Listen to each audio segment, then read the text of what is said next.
Shalom, Pendeta Okto di sini. Selamat datang di renungan malam I5 Immanuel 5 Minutes. Saudara-saudara yang terkasih, bila diperhatikan, Jemaat Korintus yang menjadi tujuan dari surat Rasul Paulus sepertinya terdapat banyak persoalan di dalamnya. Baik itu persoalan teologis, persoalan etik maupun persoalan sosial. Bila dalam ibadah hari Minggu tadi pagi kita merenungkan firman Tuhan yang berkaitan dengan keserakahan pada saat perjamuan malam, maka malam ini tema renungan kita adalah saling menanti. Saling menanti yang dimaksudkan di sini bukan seperti dua orang yang sedang PDKT-an atau pendekatan. Yang satu berpikir, kapan ya dia nembak aku? Kapan ya dia nyatakan cinta? Tidak seperti itu. Tema saling menanti masih berkaitan dengan perjamuan malam. Rasul Paulus katakan di ayat 33, jika kamu berkumpul untuk makan, nantikanlah olehmu seorang akan yang lain. Atau ayat yang sama dalam terjemahan Bahasa Indonesia Masa Kini dari Lembaga Alkitab Indonesia, kalau kalian berkumpul untuk makan, pada perjamuan Tuhan, kalian harus saling menunggu. Renungan malam ini berkaitan dengan persoalan etik. Surat-surat yang ditulis oleh Rasul Paulus tidak melulu mengandung muatan teologis, sebab Rasul Paulus juga menekankan aspek etika dan moralitas. Perjamuan malam yang dilakukan oleh jemaat Kristen mula-mula atau gereja perdana merupakan tradisi yang merujuk kepada perjamuan malam Yesus bersama para murid.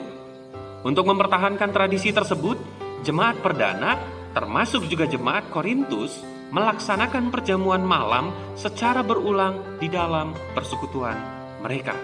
Tentunya di dalam persekutuan yang beribadah. Mereka makan bersama dan minum bersama. Jemaat mula-mula secara bersama-sama mempersiapkan makanan perjamuan malam. Ada kalanya mereka mempersiapkan dengan cara memasak secara bersama. Ada kalanya juga mereka mempersiapkan dengan tiap-tiap orang dari jemaat membawa makanan dari rumah mereka masing-masing, lalu dikumpulkan bersama-sama dan dimakan bersama-sama atau dinikmati secara bersama. Tradisi ini tentulah sangat baik. Umat Tuhan yang bersekutu, bertumbuh bersama dalam firman Tuhan. Mereka saling memperhatikan kebutuhan badani. Namun yang menjadi sorotan dari Rasul Paulus ada dua. Yang pertama tentang keserakahan dan yang kedua tentang ketidaksabaran. Pada saat perjamuan malam berlangsung, ada anggota yang tidak sabar untuk menanti kedatangan yang lain. Mungkin hal ini bisa disebabkan oleh karena sudah lama menanti atau sudah kandung kelaparan. Kedua alasan tersebut sebenarnya sah-sah saja sih bila dijadikan alasan. Dan kedua alasan itu juga adalah alasan yang wajar untuk tidak sabar lagi menanti orang atau anggota jemaat yang belum datang karena dia sudah kelaparan atau karena dia sudah kelamaan menunggu. Namun disinilah menariknya Rasul Paulus. Ia selalu menekankan untuk memiliki empati dan solidaritas. Persekutuan umat Tuhan selayaknya memiliki tingkat kesabaran yang lebih tinggi dan lebih baik dari apa yang dianggap dengan wajar. Biasanya faktor kelaparan membuat orang menjadi tidak sabar menanti teman atau tidak sabar menanti sahabatnya untuk makan bersama.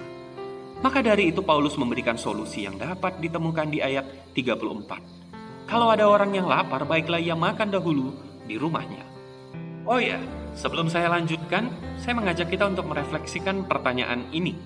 Sebenarnya, menurut saudara-saudara yang tepat itu apa ya?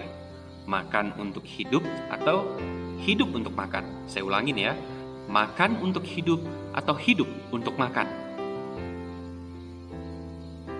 Saya merasa kita sepakat untuk makan untuk hidup. Namun, bila ada yang memilih hidup untuk makan, saya sarankan agar kembali merenungkan makna hidup dan tujuan hidupnya. Masa iya hidupnya hanya untuk makan? Pertanyaan yang sama juga saya ajukan. Saudara-saudara bisa memilih, sebenarnya yang tepat itu makan untuk ibadah atau ibadah untuk makan ya? Bila saudara-saudara memilih ibadah untuk makan, maka firman Tuhan ini menjadi cambuk bagi saudara. Itulah yang tidak dikehendaki oleh Paulus. Umat Tuhan datang beribadah bukan untuk makan. Sebab perjamuan malam atau makan bersama yang dilakukan setelah ibadah selesai adalah sarana untuk mempererat persekutuan umat Tuhan yang telah diselamatkan dengan saling berbagi dan saling mengasihi. Mari kita tidak menjadikan makanan sebagai tujuan dari ibadah yang kita laksanakan, tetapi pakailah makanan tersebut menjadi sarana bagi kita untuk memuliakan Tuhan di tengah persekutuan. Mari memiliki sikap saling menanti pada saat momen makan bersama.